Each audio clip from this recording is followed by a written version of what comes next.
Bonjour à vous tous et bienvenue dans cet épisode hors série. Hors série pour plusieurs raisons. La première, c'est un épisode que je ne fais pas seul, mais en compagnie de mon très cher ami Manuel Perreux, qui anime le podcast musical Tartine ta culture. La deuxième, plus évidente, on ne va pas parler d'un paquebot transatlantique, mais d'un navire de marchandises qui sillonnait les grands lacs américains et canadiens où il fit naufrage il y a 50 ans exactement. Et si on s'en souvient encore autant aujourd'hui, c'est en partie grâce à une chanson dont Manu nous parlera. Je suis Julien Maroyot, bienvenue au quai aujourd'hui pour un épisode qu'on pourrait appeler Tartine ta culture maritime, en compagnie de Manuel Perreux. Aujourd'hui, on vous emmène en 1975 sur le lac Supérieur aux États-Unis.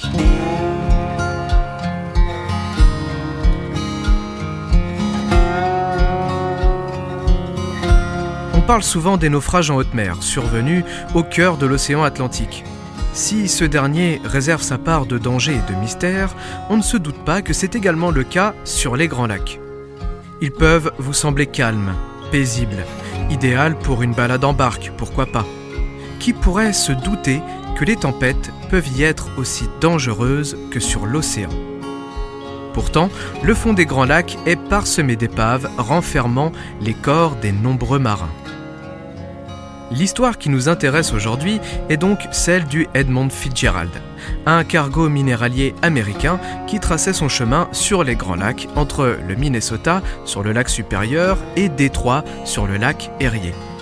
Edmund Fitzgerald porte le nom du président de la Northwestern, qui est la compagnie responsable de sa construction. Le navire est ensuite loué à un armateur qui l'utilisera pour ses besoins. Il commence donc sa carrière en 1958 et il se distingue des autres car il est nettement plus grand, confortable et mieux équipé. On retrouve de la moquette moelleuse dans les coursives et les salons, de l'air conditionné partout dans le navire, autant côté passagers, car les cargos peuvent transporter occasionnellement quelques passagers, que dans les quartiers de l'équipage. Sur sa passerelle de navigation située tout à l'avant, on retrouve des équipements à la pointe de la technologie en cette fin des années 50. Il se divise en 3 parties. La timonerie, tout à l'avant, sous laquelle on trouve des espaces réservés aux passagers et aux officiers. Au centre, l'espace de stockage pour les minerais qu'on chargeait à l'aide de grandes grues directement dans 3 immenses cales. Puis, à l'arrière, la salle des machines avec sa superstructure surmontée de sa petite cheminée jaune et rouge autour de laquelle se trouvaient les quartiers de l'équipage. Le Fitzgerald, ou le Fitz comme on le surnommait, était une vraie star des Grands Lacs.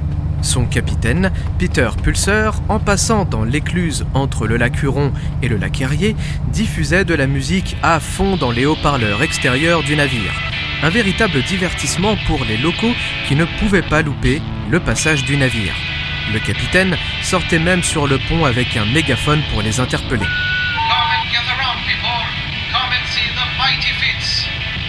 Assez vite, le capitaine Pulser donnait au Fitzgerald une image joyeuse, amicale. Les gamins venaient le saluer, lui faisaient des grands signes. Lorsque l'occasion se présentait, le capitaine faisait visiter son navire, sa fierté. En plus de cela, il battait régulièrement son propre record de marchandises transportées en une saison. On parlait donc régulièrement de lui dans la presse. Son équipage était fier de naviguer à bord. C'étaient des marins connus autour des Grands Lacs, chacun de ses 29 membres d'équipage habitait la région. Ce sont des détails, oui, mais c'est important pour la suite, pour que vous compreniez pourquoi ce naufrage, plus que d'autres, va marquer la mémoire de ses contemporains. Un cargo comme le Fitzgerald a été construit pour naviguer pendant au moins 50 ans. Mais le sort en décidera autrement. Le 9 novembre 1975, le Fitzgerald s'apprête à quitter le port de la ville de Superior dans le Wisconsin à destination de l'île de Zug, près de Détroit, pour y décharger du minerai de fer. Destination qu'il n'atteindra jamais donc. C'est un voyage de routine. Le bulletin météo annonçait qu'une tempête passerait pourtant sur le sud du lac Supérieur à 7h du matin le lendemain. Le capitaine Max Orley décide quand même de suivre la route régulière. Il se dit que cette tempête ne devrait pas être un problème majeur puisqu'elle est localisée au sud. À 14h15, il fait résonner son sifflet dans le port et éloigne son Fitz du quai. Pourtant, amarré à côté, un autre cargo reçoit le même bulletin météo. Son capitaine fait ses propres calculs et sa propre prévision. Et, d'après ce qu'il déduit, la tempête sera majeure et passera largement sur tout le lac supérieur. Lui décide donc de suivre un itinéraire le plus au nord possible le long de la côte pour pouvoir s'abriter du vent et de suivre de près les échanges radio du Fitzgerald qui fait route avec l'Anderson pour la première partie du voyage.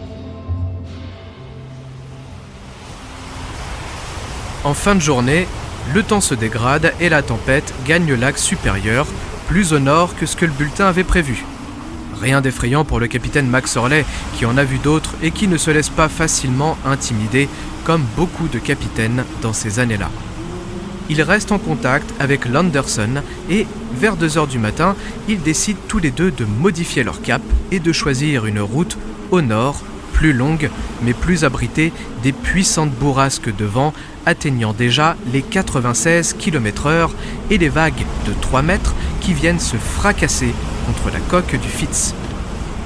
Les deux navires réduisent leur vitesse, mais le Fitzgerald est plus puissant. Le capitaine Max Orley reste bien en avant de l'Anderson et l'écart entre eux se creuse. Au petit matin, le vent s'est calmé, mais les vagues, non. Les bulletins météo laissent entendre que l'accalmie n'est que temporaire et que la tempête sera encore plus intense après. Vers 14h30, le vent se lève à nouveau et il ne vient pas seul. La neige s'invite au tableau, réduisant fortement la visibilité. À présent, l'Anderson n'a plus le Fitz en vue. Un écart d'une vingtaine de kilomètres s'est creusé entre eux. Les autorités rapportent par radio que les écluses sont fermées et que les navires doivent cesser de naviguer et chercher au plus vite un abri. Le Fitzgerald et l'Anderson décident donc de se diriger vers Whitefish Bay, une péninsule du lac supérieur entre l'État du Michigan et le Canada, qui les abritera le temps que la tempête et ses terribles vagues se calment. Le vent se renforce de plus en plus et la visibilité est quasi nulle. L'Anderson voit toujours le Fitz sur son radar et il constate que celui-ci navigue proche de Caribou Island, une petite île dangereuse car de nombreux écueils parsèment les fonds tout autour et avec les creux immenses, on a vite fait de venir taper le fond. C'est à 15h30 que tout commence à se sceller pour le Fitzgerald. Durant un nouvel échange avec l'Anderson, le capitaine Max Orley annonce que son navire a une voie d'eau et accuse une légère gîte sur tribord, à droite, en plus d'avoir perdu 2 couvercles de ventilation et une partie de son bastingage. Malgré tout, les 2 pompes sont activées et permettent efficacement d'évacuer l'eau de sa coque. On se demande encore aujourd'hui ce qui provoqua ces dégâts. Un débris ou quelconque objet flottant projeté contre le bastingage par une puissante vague ? Oui, c'est probable. Elles étaient de plus en plus hautes et de plus en plus fortes. Par moments, les ponts étaient complètement submergés. Est-ce cela également qui provoqua une entrée d'eau sur un panneau de cale ou via les conduits de ventilation à présent ouverts ? Beaucoup pensent plutôt que la coque du Fitzgerald subissait trop de contraintes, qu'elle se pliait trop entre ses 2 extrémités et qu'elle commençait à se fissurer. Les cales sont lourdement chargées après tout, et l'eau qui vient balayer les ponts ajoute un poids considérable sur le milieu de la structure. Mais il est aussi probable qu'il ait heurté un écueil en passant trop près de l'île Caribou. Toutes ces interrogations sont aujourd'hui toujours sans réponse, et chacun y va de son avis et de son expertise. On ne le saura sans doute jamais. Aucun marin du Fitzgerald n'a survécu. Les ennuis ne s'arrêtent pas là pour le Fitz. Il est 16h10 et son capitaine joint à nouveau l'Anderson pour lui signaler que les 2 radars sont à présent en panne. Le Fitzgerald navigue à l'aveugle. Le capitaine ralentit l'allure de son navire afin de combler l'écart avec l'Anderson et lui demande de le guider à l'aide de son radar en direction de Whitefish Point. Ils ne sont plus très loin à présent. L'écart entre les deux navires est d'environ 16 km. La gîte à bord ne s'arrange pas, mais le Fitz tient le coup. Le capitaine explique par radio qu'il pompe autant d'eau qu'il n'en rentre. Il compte à présent sur l'Anderson ainsi que le phare et la balise radio de Whitefish Bay pour se guider. Problème, il ne voit pas la lumière du phare et la balise radio ne répond pas non plus. Il contacte les autres navires de la zone qui lui confirment la même chose. Décidément, il ne peut plus compter que sur l'Anderson. Dehors, on enregistre des vents de plus de 110 km/h. Les vagues sont terribles, mauvaises. Ce sont des montagnes d'eau, littéralement, qui s'abattent sur le Fitz. Il est 19h10, l'Anderson contacte à nouveau le capitaine Max Orley pour faire un point. Bientôt, ils seront à l'abri de Whitefish Bay. Le capitaine Cooper, à bord de l'Anderson, demande à Max Orley un point sur sa situation. Il lui répond qu'ils tiennent le coup, mais que jamais, de toute sa carrière, il n'a connu de tempête aussi violente. La communication entre les deux hommes se termine dans un brouhaha à peine audible dans lequel le capitaine Max Orley hurle un ordre confus à un membre d'équipage à qui il ordonne d'interdire tout accès au pont ou quelque chose comme ça. L'Anderson est frappé par 2 puissantes vagues scélérates de 11 mètres venant de derrière lui. Quelques minutes après, le Fitzgerald disparaît du radar de l'Anderson. L'inquiétude monte. Le capitaine Cooper ne parvient plus à établir la communication avec le Fitz. Il arrive sur Whitefish Bay, cherche le Fitzgerald du regard parmi les autres bateaux à l'abri dans la baie. Rien. Il échange par radio. Quelqu'un a-t-il vu le Fitz ? Il devrait être là. Mais non. Le minéralier et son équipage ont tout simplement disparu. Les gardes-côtes sont informés de l'urgence. Problème, ils ne sont pas en capacité d'intervenir. Ils demandent alors au capitaine Cooper de retourner sur le lac à la recherche du Fitzgerald en attendant qu'il vienne prendre le relais. Une mission suicide. Le capitaine Cooper accepte bien sûr. Il se souvient qu'un jeune marin enregistra sur un magnétophone ses dernières volontés, au cas où. Toute la nuit, l'Anderson chercha le Fitz, mais rien. Ce n'est qu'au petit matin qu'il trouva au nord de l'île Caribou un canot de sauvetage brisé en deux et retourné. Puis des débris divers, des taches d'huile, mais aucun corps. L'analyse des débris montra que le Fitz coula subitement, qu'aucun canot ne fut mis à l'eau, qu'ils ont été probablement arrachés de leur bossoir tandis que le Fitz venait s'allonger au fond du lac avec ses 29 marins. Les recherches s'étendirent sur 3 jours avant qu'on ne localise l'épave le 14 novembre 1975 par 160 mètres de fond. L'exploration par sous-marin guidé depuis la surface montra que la proue du Fitz, l'avant, reposait droite, à l'horizontale, enfoncée dans la vase. La proue, l'arrière, est à quelques mètres, retournée, la quille vers la surface. Le Fitz est brisé en deux. S'est-il rompu à la surface ou en venant toucher le fond ? Le débat a toujours lieu. Il se dit au Canada que si vous posez la question à un enfant, cite-moi 2 naufrages célèbres, 2 bateaux qui ont coulé.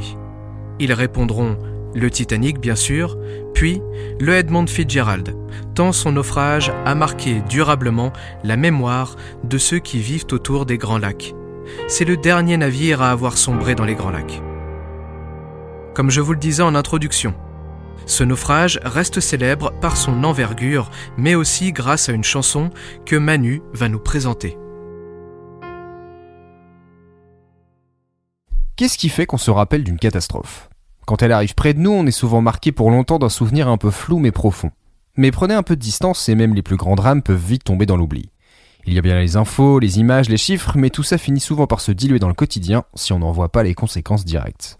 L'art nous permet d'exprimer la force d'un instant, de recréer d'une certaine façon la réalité. Et la musique en particulier en est l'outil le plus franc, le plus sincère. Est-ce que vous connaissez Gordon Lightfoot ? Si vous êtes canadien et fan de musique folk des années 70, sans doute, sinon c'est assez peu probable. Pourtant, Gordon est ce qu'on peut appeler une pointure, un musicien prolifique connu pour sa guitare à 12 cordes et sa voix douce de baryton. Et quand vous avez le respect de Bob Dylan, c'est que vous êtes un compositeur talentueux. Gordon Lightfoot a fait une bonne partie de sa carrière aux États-Unis, mais il a surtout connu le succès dans son pays d'origine, car dans ses chansons il racontait souvent des relations humaines, mais décrivait aussi avec détail les décors de son Canada. Le musicien venait de l'Ontario, au sud-est du pays, une région entourée par les Grands Lacs. Pour vous dire, il est même né dans une petite ville collée à un lac, lui-même situé entre les deux énormes lacs Ontario au sud et Huron à l'ouest. Propriétaire de plusieurs bateaux, Lightfoot aimait naviguer sur ces grandes eaux, pour le plaisir. Alors quand il découvre devant sa télé les infos du soir du 10 novembre 1975, le naufrage du USS Edmund Fitzgerald dans le lac supérieur le choque profondément. Il va donc se mettre à fouiller les journaux et magazines pour essayer de comprendre ce qui s'est passé. Dans les jours qui suivent, la presse des deux côtés de la frontière présente le drame et l'avancée de l'enquête. En revoyant les journaux de l'époque, je n'ai pas pu m'empêcher de penser que le traitement était assez réduit. Il y a bien quelques articles en une le lendemain de l'accident, mais peu de médias nationaux en parlent. Et ensuite, les sujets sont assez courts. La disparition soudaine d'un énorme cargo et de quasiment 30 personnes se retrouve dans des encarts cachés au milieu d'autres faits divers.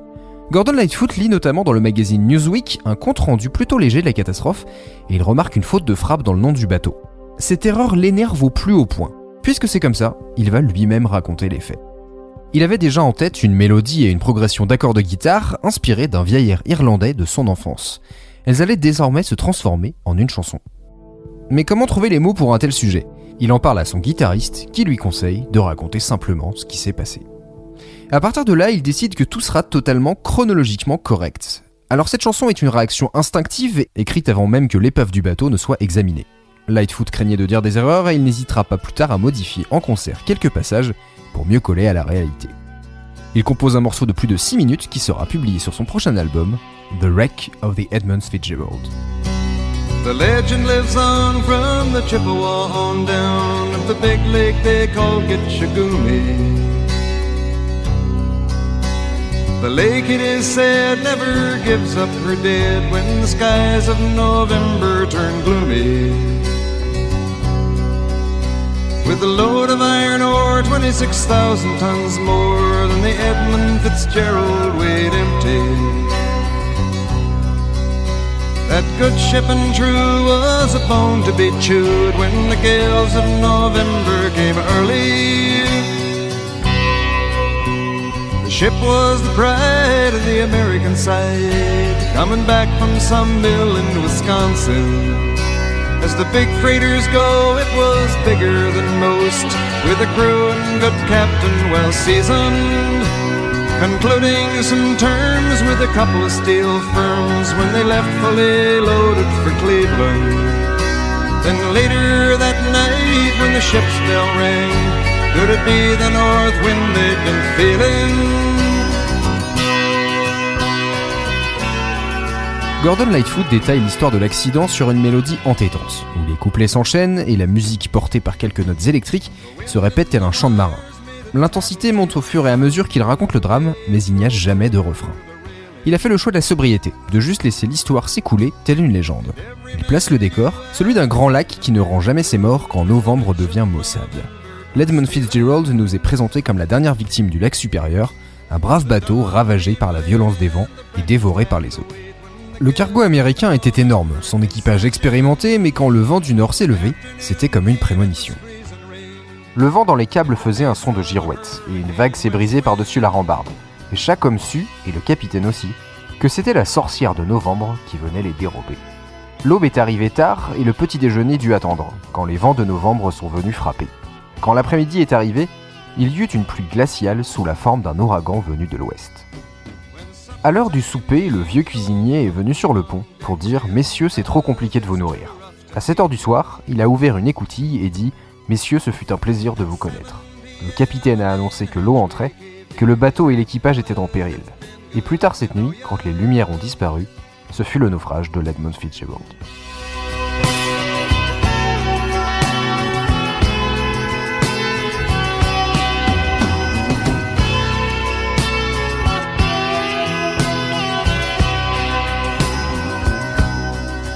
Après avoir raconté avec détail le drame qui devient réel, le musicien prend du recul. Est-ce que quelqu'un sait où va l'amour de Dieu quand les vagues transforment les minutes en des heures ? Les sauveteurs ont eu beau chercher, Il ne reste que les visages et les noms des femmes, des fils et des filles des naufragés. Puis un bon connaisseur de la région, Lightfoot résume en poésie la particularité de chacun des grands lacs. Le lac Huron roule, Supérieur chante dans les chambres de son manoir d'eau glacée. Le vieux Michigan fulmine comme les rêves d'un jeune homme, ses îles et ses baies sont pour les sportifs. Et bien en dessous, le lac Ontario prend ce que le lac Erie peut lui envoyer. Et les bateaux de fer et leurs marins avancent, avec tous le souvenir des vents de novembre. Il termine sur un dernier hommage dans une cathédrale de Détroit où on retentit 29 coups de cloche pour chacune des victimes. Le supérieur ne rend pas ses morts quand les vents de novembre sont en avance.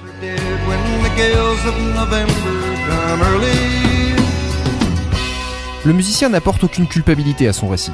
Il ne fait que relater la tragédie d'un énorme cargo coincé par les éléments. Il ne juge pas le risque pris par le capitaine McSorley, ou l'incapacité de venir sauver les membres du bateau, ni même le manque de médiatisation de ce naufrage. The Wreck of the Edmund Fitzgerald sort en 1976 et rencontre un énorme succès, autant au Canada qu'aux États-Unis.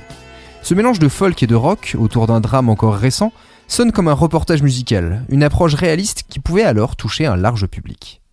Lightfoot dira être particulièrement fier de ce morceau, lui qui a écrit des centaines de chansons, y compris sur des bateaux. Cette chanson va devenir un moment phare au milieu de ses concerts, comme un interlude planant entouré par la mer. Surtout Gordon voit sa chanson comme une responsabilité.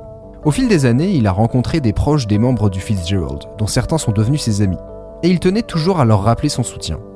Ce qui compte vraiment, c'est qu'ils sont tous partis, et que ça tient au cœur des gens, et la chanson leur remonte des souvenirs. Gordon Lightfoot est décédé en 2023 au bout d'une carrière prolifique qu'il a menée pendant plus de 60 ans. Avec ce morceau, il est éternellement lié à l'histoire du SS Edmund Fitzgerald, qui est grâce à lui resté comme l'un des plus célèbres drames qu'on ait vu sur les Grands Lacs. La chanson a tellement participé à la mémoire qu'elle a rejoint la légende maritime. Et si là-bas vous entendez parler de la sorcière de novembre, il est fort probable qu'on fasse référence, même sans le savoir, au mot du troubadour canadien. Ce récit est à présent terminé. Je remercie évidemment Manu de m'avoir proposé de faire cet épisode tous les deux. C'est un ami de longue date et j'avoue que je n'aurais pas forcément pensé à faire un épisode sur le Edmund Fitzgerald. Nous sommes tous les deux des grands passionnés de musique, alors pouvoir lier un événement maritime avec un grand morceau de musique, c'était une occasion à ne pas rater. Merci beaucoup Julien pour ton invitation, ça m'a fait énormément plaisir de faire ça avec toi. Pour les gens qui aiment la musique et son histoire, vous pouvez aller écouter mon podcast Tartine ta culture. En ce moment, je réalise une série sur les artistes qui ont fui la lumière du succès. Si jamais ça vous intéresse, n'hésitez pas à aller écouter et à suivre Tartine sur nos réseaux, à savoir surtout Instagram et Blue Sky. Donc merci à toutes et à tous pour votre écoute et continuez à soutenir cet excellent podcast qu'est le Cimetière de l'Océan. Salut. Cet épisode vous a plu ? Vous souhaitez voir d'autres collaborations comme celle-ci ? N'hésitez pas à nous le faire savoir. Quant à nous, on se retrouve très bientôt avec une histoire de naufrage ayant lieu entre l'île de Noirmoutier et Nantes. Restons connectés via Instagram, partagez ce podcast autour de vous, merci de votre fidélité et à bientôt.